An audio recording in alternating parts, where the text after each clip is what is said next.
In baseball, spring is a time for expectations.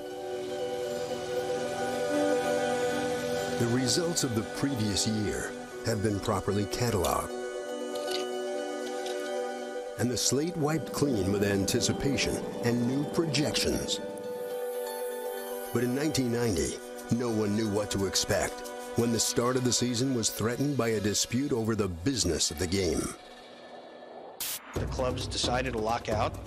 Why they're doing it, I'm not sure. Well, none of us clearly enjoy this. Hopefully, it will serve as a conduit to getting an agreement.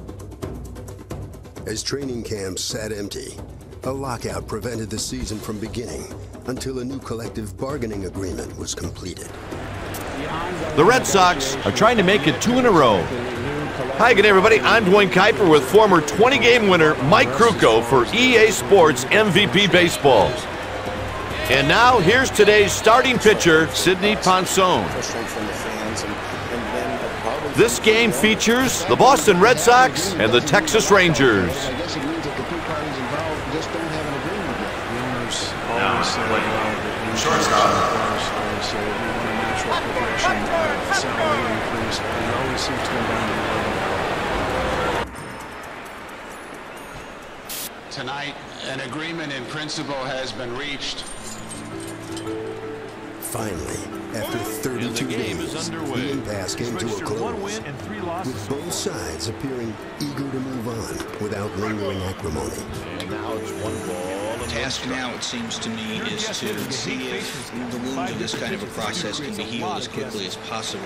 We really hope that baseball peace comes, and that's the last of these type of situations that we have in baseball. The regular season will be delayed, but the entire 162-game schedule was preserved. And as spring training finally began, labor talks quickly gave way to the belated promise of a new season.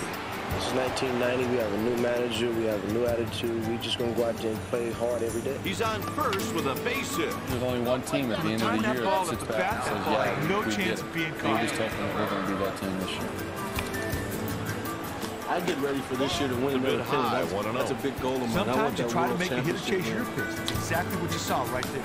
Well, I'm excited to just be playing baseball. Another pitch high. One source of optimism for every team. No World Series champion had repeated in 11 years, the longest span in history. Then again, I know the infielders are thinking too. They're going to need a pretty well-hit ground ball here because this guy flies out of the batter's box. Hey, Meat, make him earn it. Killing me. After being upset by the Dodgers in the 1988 series, the Oakland Athletics had gained redemption with the title in 1989, yet they remained unsatisfied. Strike and a changeup. No balls in one strike. I believe we can do this a few more times. It's going to be tough to repeat. That'll be our plans in spring training. Easy play for the left fielder. He makes the catch. As the defending champions prepared for the season, a third straight trip to the Fall Classic and consecutive World Series titles were in their sights. But they were also competing against history and the legacy of the great athletics teams of the 1970s. Ground ball taken to the left side. Our expectations in spring training were to create a dynasty. There's no doubt in my mind. They got that one base hit, but they couldn't turn it into a run. For the season, and after that, starting the game for the visitors, Wade Miller. And getting on with the season. The Oakland Athletics receive their World Championship rings and then begin defense of it.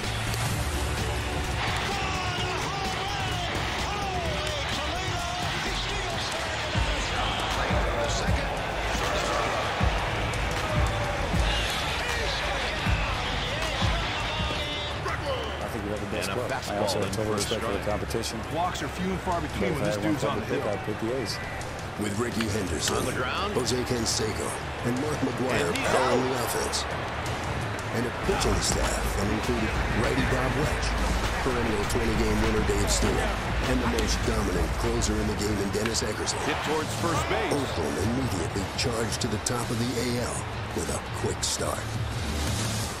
Man, that ball club. Line drive, base hit.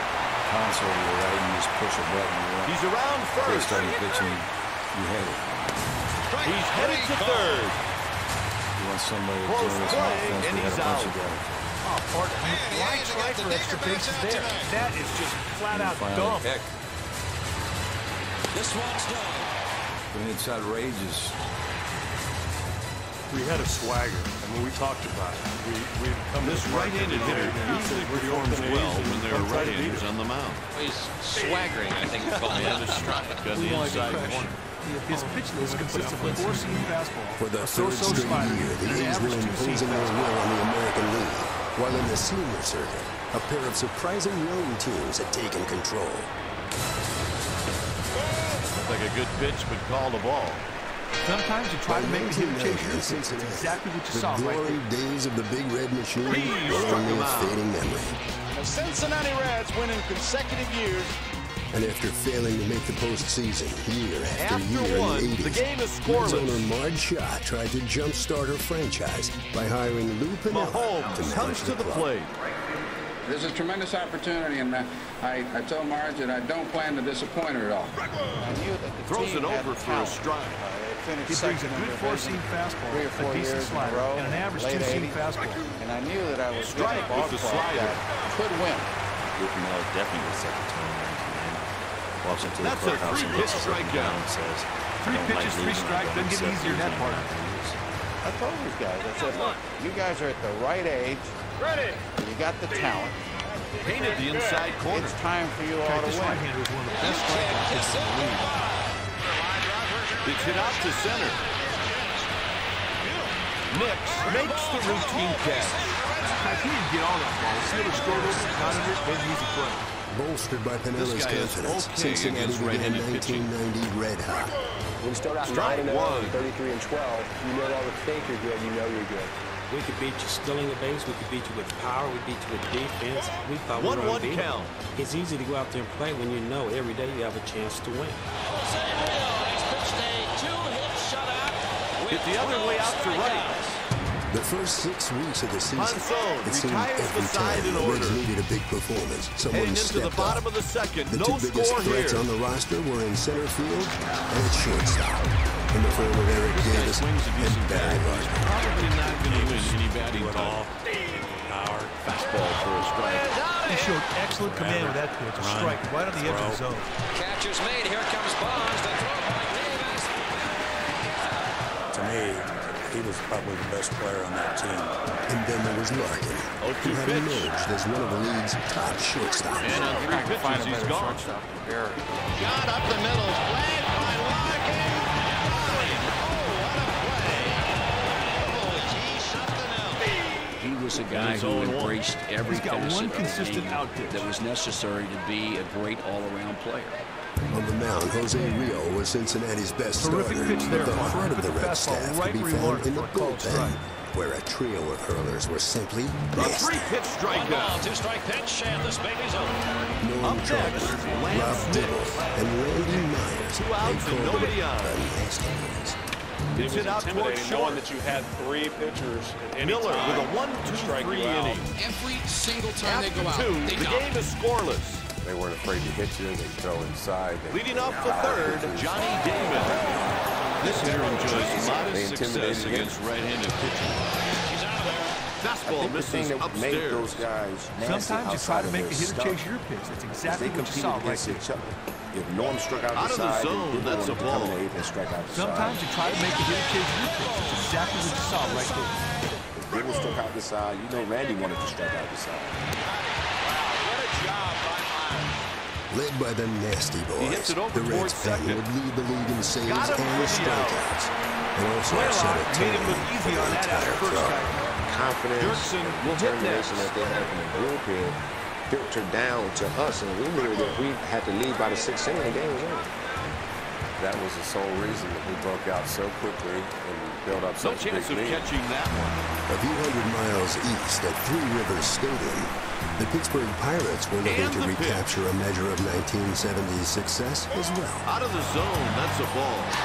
Sometimes you try to make a After hitter 2 chase your titles pitch. in the That's exactly 70s, what you saw the right Bucks there. had struggled in the 80s. But as a new decade Strike 3 dawned, and he's gone. club manager Jim Lamb looked at his roster and saw a reason for optimism. I like talent. I don't care how old you are. Talent's talent. If you get a combination Jackson of talent with a experience, frozen rope sprinkle to in some center. young players, and and try to build something. That's exactly He's what on we first did. with a The base talent hit. included 27-year-old The next batter is right-hander Doug Drabek. He was our anchor. Hey, this guy at the plate can flat out fly. You better go right after him because you don't want to put him on for free. And you knew you were going to be in the ball Sometimes you game. try to and make you a had a hitter chance chase to your pitch. Sometimes you talk about guys that are great competitor. Well, Doug was that, but he had great stuff too. He was the best pitcher. This dude right here is a great contact hitter. And they may be A thinking good about match hitting for run right pitching here. is always defense, And a which the little low. Pirates had athletic Sometimes you try to abundance. make the hitter chase your pitch. It's exactly what you saw right there. Just absolutely unbelievable. That second, it's more range than I've ever seen. Jay Bell was just a steady performer that any ball that was in his range, I mean, he was going to make the play. And now it's a full count. Shot. Jay Bell. The Pirates were also more than The well runner's moving. covered in the outfield. He's on the warning track. He jumps, and what a catch. That wasn't a bad display by the pitcher. You got to credit the batter for showing a lot of patience and working In the left walk. field, it was a joy. Next at the plate, David Ortiz. Andy, center field, won a gold glove. Bonds won a gold glove. Fastball tails so we had good outside defense. for a That was ball. the key to that team. But Leland also had the best offensive outfield in the league. In the center, Andy Van Slyke was a tough out and all-round talent. Switch hitter Bobby Bonilla was a powerful There's a presence at swing and a cleanup. miss. He went around too soon. Pitch said, come and get a big move, But but the the batter did biggest not threat touch at the that plate curveball. and on the bases was MVP candidate Barry Bonds. This guy was probably the most complete player in all of baseball. They appealed to the third base zone. Anytime that you had him on He the pulled the field, bat back he in could time. change the game. Pitch is a ball toward a second base. Barry Bonds has his second stolen base full of the count. game. You see that he was on his way to being one of the best, if not the best The player. delivery. Both runners are moving. That'll do it for the Red Sox By in the June, third. the Pirates and the Reds each had After seized 2.5, control of their no divisions. score here. But in 1990, Next up, nothing on a Blake baseball field could be taken for Lefty has granted. okay success against right-handed pitching. Like no other year in baseball history. In 1990, every time a pitcher picked up the ball, it seemed anything was possible. He may have been Beginning on injured just on the the play. third day of the Cook and I season, certainly when wish two him the Angels best. teamed up to make history. Well, Langston was pretty dominant. Not a big guy, but he threw the ball very firm and hard. And, you know, he had a good slider also. 8 in a row now retired by Langston. And, of course, Mike Witt. You know, we know the nasty slide and curveball that he had. They both threw the ball pretty good. Got him swinging with a curveball. He's done for the day. They're calling for a reliever. Mike Witt combined for a no-hitter. It was baseball's first no-hitter in more than a year. 2 months later, a giant lefty flamethrower who had been traded for Langston in 1989 turned in his own hitless gem to the Mariners. I was fortunate to be there when he first started. I'd seen it before. He'd come close and dominating the game, but even the right-handers weren't catching up to him. So when he has stuff working like that, I felt like this could be that magical The pitch. Merker goes down swinging. He gets ahead of him and never looks back. It's sweet strikeouts. Guys had the post that he could pitch no-hitter every time he went out there, just like Nolan Ryan.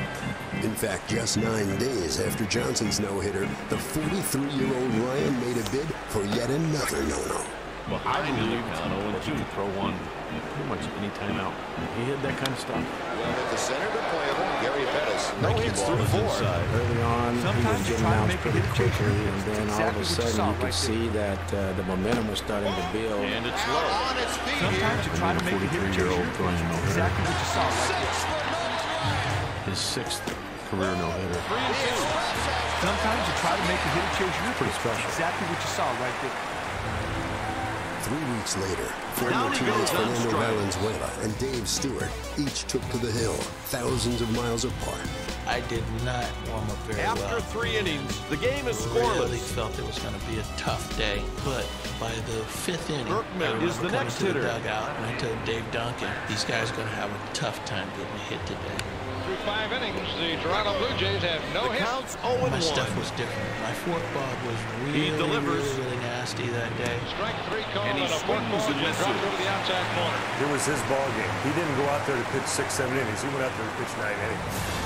And a bunch of zeros for the 3 Blue Jays. pitches, 3 strikes. Swing and a miss, He did not have a As he chance. closed in, others took notice from a distance. See ya. We're watching the last couple outs. When Fernando Valenzuela poked his head into the video room, Stu got the no-hitter. He delivers. And he said, you saw one on TV, now you're going to see one in person. And he went out there and pitched a no-hitter. 0-2 up the middle. Can they turn two? Right on the corner for a strike. The combo of Stewart and Valenzuela is, pretty special there. He delivers. To do it. The fact that the 1992 Ground ball pulled to the right side. Something that never happened was he couldn't hang on to the ball, and the runner is in there. On that play, it didn't appear the field would fall into his glove. The result, Actually, big at the old time, error. 9 no-hitters went into the record books. 2, though, are no longer official, even if at least one of them was as distinctive as any the game has ever seen. There goes the runner. He's not an easy play.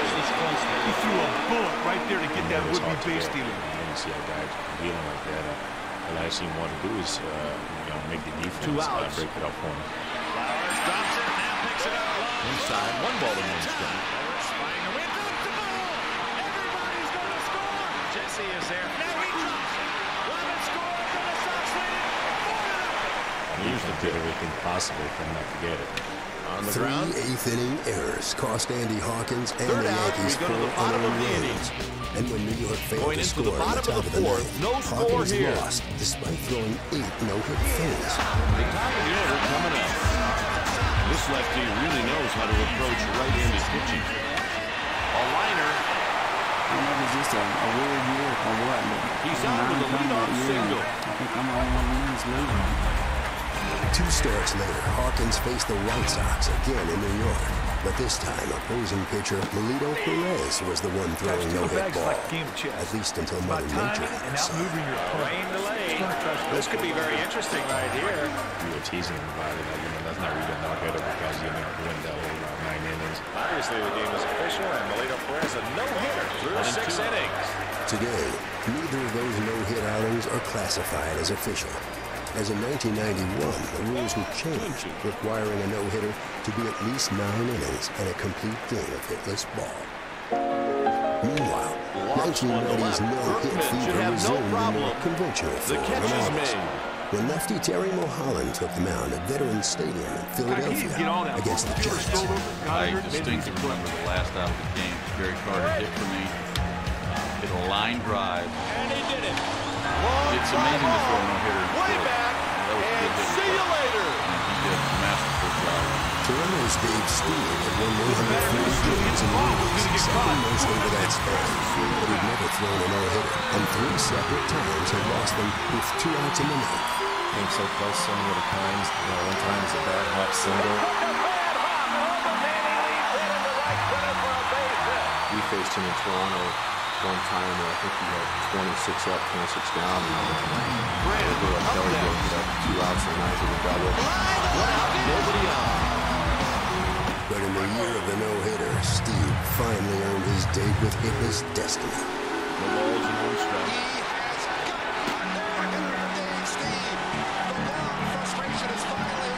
Felt like a weight had been lifted off my shoulders because everybody expected it after all those close calls. So it was nice that no-hitter dream finally came true. Which certainly isn't a more deserving pitcher to finally get the It was as unlikely as it was impressive. So many hitless innings in a single season, together making baseball history. I guess it was the year of the no-hitter. There were 9 no-hitters pitched that year. Might have been something in the air. I don't know.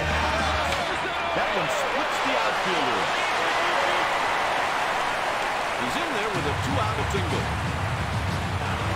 In the second half of the 1980s, the Blue Jays and Red Sox had dominated the AL East, each winning 2 division titles. American League's Eastern Division, the Jays lead the Sox by 1/2 game. 1990 would be no different, and he swings as the and 2 misses. clubs battled for first place No choice right there. all Take it, summer and it's a long. strike. What a sweet pitch. The Blue Jays were really three-pitch getting ready strikeout. to be that team of the decade that just went on great runs with great talent. Red Sox were kind of trying to still figure out where they were going, who they were. The Sox were a mixture of new and old faces as Mike Greenwell, Ellis Burks, and May acquisition Tom Brunansky bolstered a lineup that also featured Dwight Evans and 5-time batting champ Wade Boggs. You're not going to win pennants with it. You've got to win pennants. That was a purpose pitch. Change up off the plate, hoping the batter would go chasing. A huge part of those teams and this one was 2-time Cy Young winner Roger Clemens, again dominating hitters from the mound. Ain't even close. He goes down. Number 9 for Clemens. By 1990, we were pretty sure that Clemens was probably Hall of Fame bound. He didn't get hurt. He was the guy. Every 4th, 5th day, get the ball, you're going to win that game. And in 1990, Clemens was the only American League pitcher to finish in the top 5 in each of the Triple Crown categories. Oh, it's too bad he watched this guy. He just lets him get away. In Toronto, the Jays had an ace of their own, All-Star Dave Stevens, whose no-hitter was just one of 18 wins on the year. Breaking ball. Right now, the defense should be thinking this pitcher can really help out by doing something low and strikes his game. During that time, his slider was working really well. Right here. Looking good. And here's also the delivery. Representing the Jays at Wrigley Field for the All-Star game were outfielder George Bell and Kelly Bruder, who emerged as one of the most dangerous hitting infielders in the league. Peter inside for a ball. Third base as well as any third base in the league. Certainly put up some great numbers when he was there. Gruber's numbers placed him among the AL's elite in 1990, along with his counterpart across the diamond, first baseman Fred McGriff. Fred over there first, his bat. You can't say enough about that and the power that he provided. He hits this one in time to right field. And it's out of here. Beginning on June 4th, the Blue Jays and Red Sox traded places atop the AL East 12 times. It appeared whoever finished the season hotter would win it and face the team everyone expected to win the West. The powerful Oakland A's. I'm not sure if he's the best fielders on for him. He's got one of the better arms in the league. Lifts one to left. Makes the catch to record the out. Top of the order. Hey, partner, he may not want to think about this game for a while. One of the great It ball hasn't players exactly of been all a time. shiny Speed, moment in his power, career. grace. Now in his second stint in Oakland, Henderson was putting up MVP numbers, creating runs from the leadoff spot in a variety of ways and wreaking absolute havoc on the rest of the league. Jackson hits outside. In That was a 1990 in purpose particular, change you up could off watch the plate, him hoping the batter would go cool chasing. ball. His business of playing a game of baseball on a day-to-day basis, man, it's just an unbelievable experience. He goes again.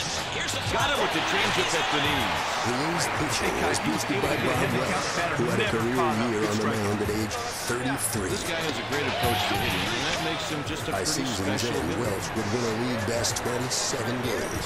That'll do it as we go to the bottom of the inning.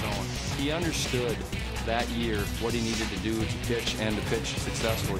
After 4.5, the Red Sox The A's trail also by a had the mere game's 2 best runs. closer in Dennis Eckersley, once again shutting down opponents and putting up remarkable numbers. They are absurd numbers, and when you look at them, you can't imagine anybody putting them together, but we kind of, I think we took it for granted. If you're good and lucky, you're great. And I was good. He's batting 259 with 3 long balls and 8 runs batted in. Meanwhile, there were winds of change in Chicago, Just a bit thanks to inside. another super They're closer going to on have the to do mound. something out there. Some of these pitches ain't even close. He strikes him out, and the Sox win. Bobby The Thigpen breaking ball was saved not what he was 57 games expecting there. The swing First was game in the that same easy division at the strike. time with Oakland. We probably didn't belong in the same division with him. Merker swings But the and White hits it on the Sox ground to stayed second. close, thanks to Got Thigpen him. and some rising young starters on the mound. Martinez comes to the plate. The team also had an infusion of youth into the Taken for a lineup. ball. We brought Robin Ventura in to play third base. Sharply, good diving stop by Ventura. Pops up in foul territory, The but he has room combination for a of play. Ventura That'll and do it for the shortstop Ozzie Rangers, Guillen and we have made 4 the left innings side of the remaining. infield a defensive With 4 strength innings for the remaining, Sox. the Rangers lead 2 runs to nothing. Next at the plate, David Ortiz. Just 3.5 games out in August, the Sox turned to a rookie Taken for a reinforcement. ball. Frank Thomas Right now, came this in pitcher August can't of locate that his year to pitches play to save first his base. life. That's it hard and deep into center field. You can't put it on the board. A home run for Frank Thomas. Yeah. All summer long, the upstart Sox stayed on the tail of the mighty A's. As the A's emerged as baseball's dominant team in the late 80s, many expected the New York Mets to be right alongside them. He's got it. They were the most respected team in the division at that time, and rightfully so after what they had done. No one on and one out.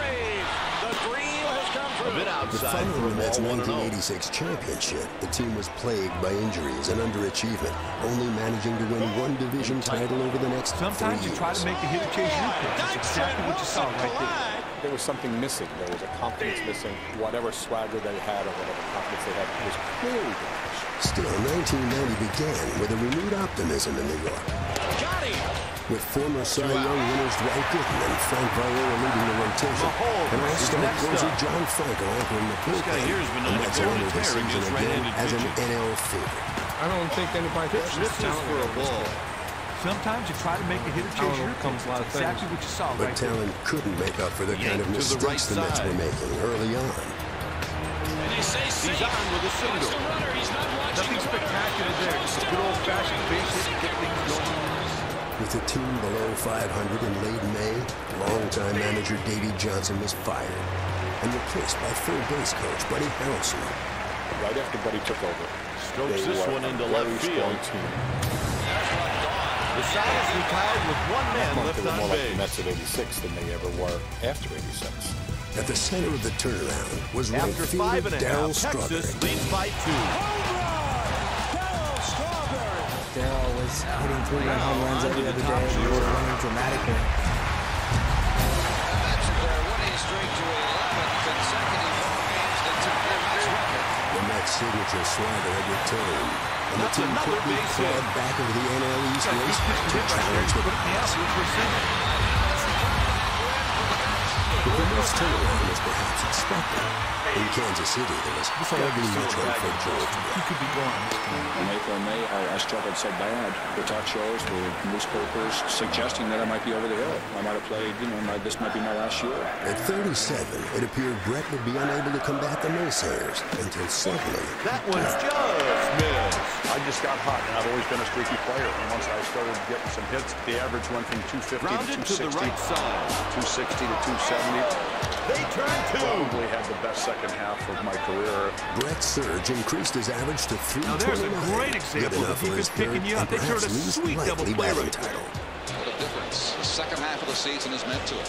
The NL batting champion, meanwhile, was even more improbable, considering he left the league with a month to go in the season. He swung through the pitch. Willie McGee was hitting .335 for the Cardinals. He was dealt in late August to Oakland to bolster an already ferocious A's team. Base hit, Willie McGee can fly. McGee had already earned enough NL plate appearances to qualify, and his mark stood up for his second batting title. He's on his way to third. And he's safe just ahead of the throw. In Detroit, the headlines surrounded a player who has harnessed his power during a year abroad. Such a fielder, he was fun to watch. He could hit a ball that's long for sure.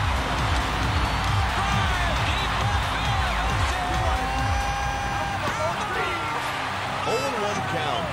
They need to knock in that runner from third. 38 home runs in 1989 in Japan's Central League. And that's a strike When he came back from Japan, he was a different guy, had a different pitch, swing. partner. Right Went off on a tear, and not on the only batter was swung right hot, through. it wasn't streaky, it was consistent. And on 3 pitches, So he's consistent gone. that Fielder made a bid for the game's first 50 home run season in 13 years. Along with 3 innings such remaining, the Red Sox trail by 2. In game 162, Fielder's home run total stood just shy of that vaunted benchmark at 49. A ball. He's hitting .218 At Yankees with Stadium, 2 long balls Fielder and smashed 2 11 home RBIs. runs to finish with 51. Just one of several exciting finishes to the 1990 regular season.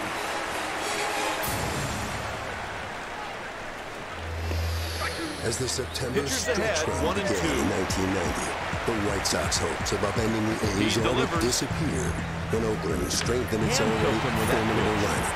It was great morale. He catches it in foul territory. Next up, Johnny Damon. those were things that makes you unquestionable favorite. I gotta go to work. Late and misses. It was unquestionably a deep and dangerous lineup, headlined by eventual MVP Ricky Henderson, who led the team to a Major League best 103 wins. Shutting the door on many of those wins was Dennis Eckersley, who had 48 saves and a microscopic 0.61 ERA for the division champs. A liner to motivate me.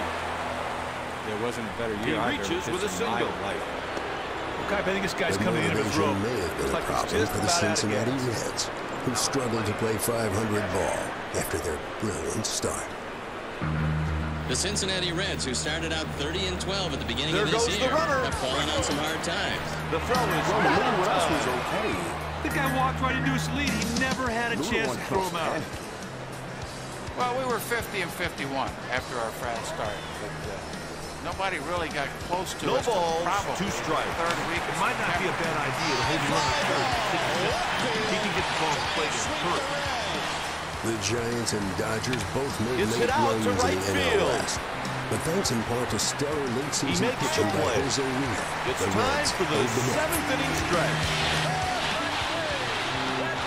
Jose, you know, from July on was as good as any pitcher I've been around. You know, he had the pitch that was basically unhittable, and that was a slider. You're not going to hit that pitch. Forget it.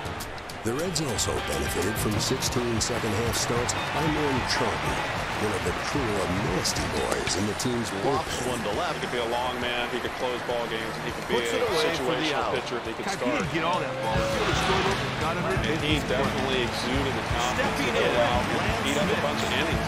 Meanwhile, in the pen, Rob Dibble and Randy Myers continued to dominate hitters, and the Reds would become the first NL team in the expansion era to spend the entire season in first place. You know, we've done something nobody in the National League's ever done. That's wire to wire, and everybody who participated, whether it be one day or the whole season, should be damn proud of that.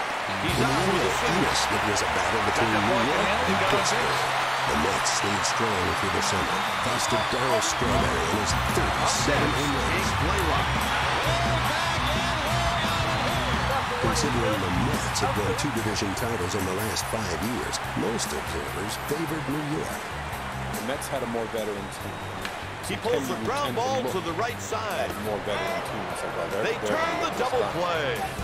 Flawless execution right there on the double play. I mean, they just couldn't touch him. The most talented Pirate was Barry Bonds, who After broke out with a 7, the performance that Rangers would earn lead his by a first pair of MVP. runs. Hello, 30-50 The next batter is Miguel Cabrera. On September 5th, separated by just half a game, the teams faced off, and against John Franco, it would be Bonds who'd have the final word. Barry swings a fly ball, left field, that is deep enough to win it. Barry Bonds comes through with a base hit to deep left field, and the Pirates On the ground. to the bottom of the 9th inning. They got him. The Rangers are warming up a lefty and a righty in the bullpen. The Mets never would catch Next up the the bus. plate, David And Ortiz. Pittsburgh would clinch the division 3 weeks later Bases behind empty Cy with 1 Young out. winner Doug Draper. Pirates defeat the St. Louis Cardinals. That was a perfect And there pitch. was Change up off the plate, hoping the batter would go chase him. In the American League, Inside the for a Red ball. Sox and Blue Jays battled for the Eastern Division And the crown pitch. all the way down to the wire. So you had this Fastball late misses September series downstairs. with the Red Sox and Blue Jays, very critical. And the Red Sox had this outfielder that no one had heard of. Jeff Stone comes up. Stone has not had an at-bat. He's appeared in 7 games. Payoff pitch coming. The unlikeliest of heroes puts the Red Sox in first place. The 5 pitch is hit days up the later, middle. fate continued to smile down on the Sox. He's when on Toronto first lost with its a final base hit. game of the season, giving Boston a chance to clinch with a win. Boston 3, Chicago 1, with 2 outs in the top of the White They're Sox setting up a runners at lefty to first and face the righty. down the right field line, looking toward the corner, Brunansky. I couldn't see whether he caught it or whether the ball hit in the stands or whether it was a home run. You know, you kind of looked at Next the up, fans Lance and their Berkman. reaction kind of told you that he had caught the ball. He made the catch in the corner. A great catch by East in 1990. For For the second time in 3 years, the Sox would be underdogs in a division series against the A's. But as October would show, the game of baseball has a habit a little of strategy here. The righty will pinch hit against the left-hander. Here's the pinch hitter, Mike Lowe. Entering the 1990 ALCS, the Oakland A's appeared to have the edge over Boston in almost every way. One advantage, though, 0-2 count. Most critical. We'd like to blow everybody off if we kept the game close. We knew our bullpen was better than anybody else's. We had Honeycutt. Hit to right field. Just keep it close, get the starter out of there, and get to the other team's bullpen and take our chances. Game one began as a pitcher's duel between Dave Stewart and Roger Clemens. But after the Sox removed Clemens up 1-0 going to the 7th, their suspect bullpen imploded, giving up 7 runs in the 9th. Here's the 0-1 and a shot hit to center field. Base hit. 2 more runs will come across. And even an 8-run lead wasn't too much for Eckersley to protect.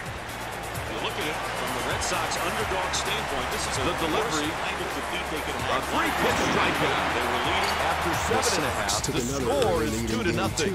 But again, the A's responded. Now an insurmountable. Merker steps into the batter's box. In Game 3 in Oakland, the A's continued to hammer the Sox, earning a 3-0 series lead.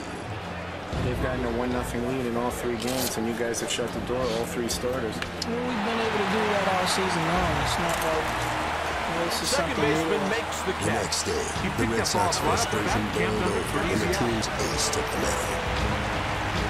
No one believes this, but I have 3 witnesses. On the way to the ballpark, I told people in the car I was driving that I had a dream that Roger Clemens was going to get ejected, people were piling on each other and trying to pull Roger away from the umpire. There's a strike at the knees. And it happened. What's going on? It looks like Cooney has thrown somebody out of the game.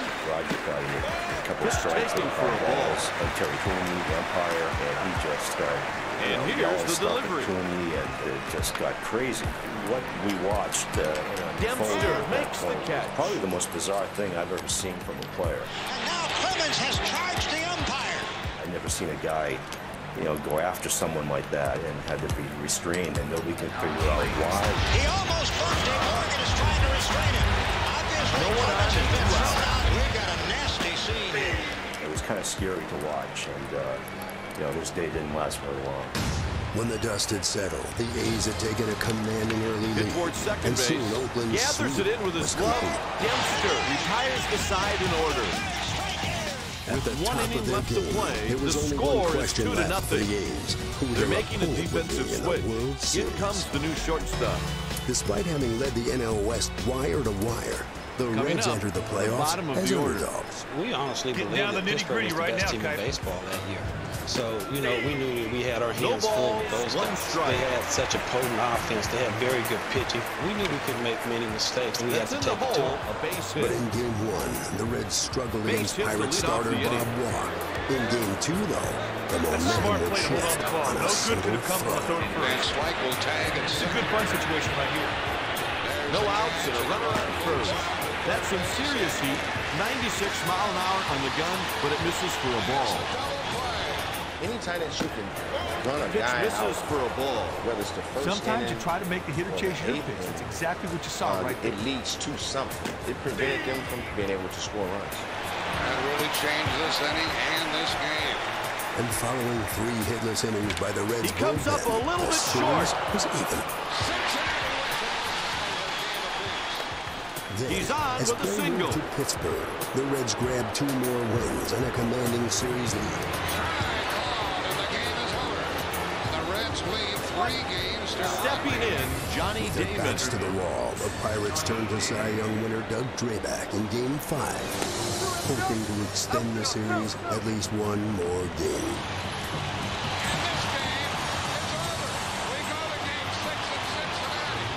And in Game 6, the Reds grabbed The a Red late Sox 1-1 put a lead. faster runner into the game. Then, in the 9th, the Pirates made a bid to go ahead off Randy Myers. Misses a lot of away people for a remember ball. in Game 6, Carmelo Martinez, it's a fly ball to deep right field. Looked like it could be a home run. Glenn Braggs in right field for the Reds leaps up.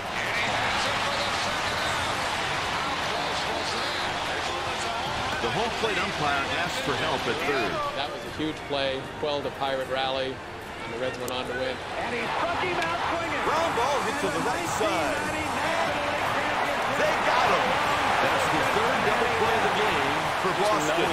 Confidence that we had. A lot of people don't give us a lot of credit for believing in ourselves. Everybody thought we were the underdog, but we really believe that we were capable of winning every game that we played.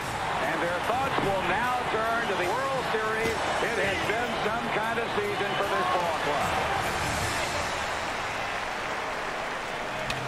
He sends As it the back up the 1990 middle. World Series began, it was hard to find anyone in baseball who thought the A's would be threatened by the Reds. I have to admit that I think I predicted the A's to win in about 5 games. I mean, they pretty much crushed everybody. The corners are guarding the line. Even though the Reds had surprised everybody, I thought that was a fluke. I thought that Oakland would take them apart. But in Game 1 in Cincinnati, it quickly became clear the Reds wouldn't be rolling over when Ray Davis stood in against Dave Stewart in the first. That's what happens when you let a base runner take a big lead. That was no contest. Easy bag.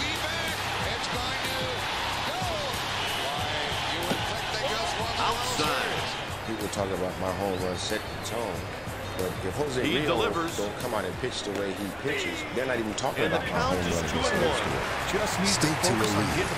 Rio kept the Oakland bats at bay with 7 scoreless innings. And the Reds can do no wrong. After 6.5 innings, Reds 7, A's nothing. They appeal to the first base on. Myers finished off the shot. That has out every pitcher wants to end the game. In Game 1, Cincinnati 7, and the A's nothing. Francisco Cordero picks up the save. Just the fact that I read so The much final about score, how the capable Texas the Rangers Yankees 2, Boston because 1. it showed to ourselves that we can beat them. Game 2 would be a closer affair, as the A's took a 4-2 lead early on what would be Jose Canseco's lone hit of the series. And he hits a high drive into deep right. Back goes O'Neill, away back. She's gone. But the Reds rallied to tie it, leaving the game up to the team's bullpens.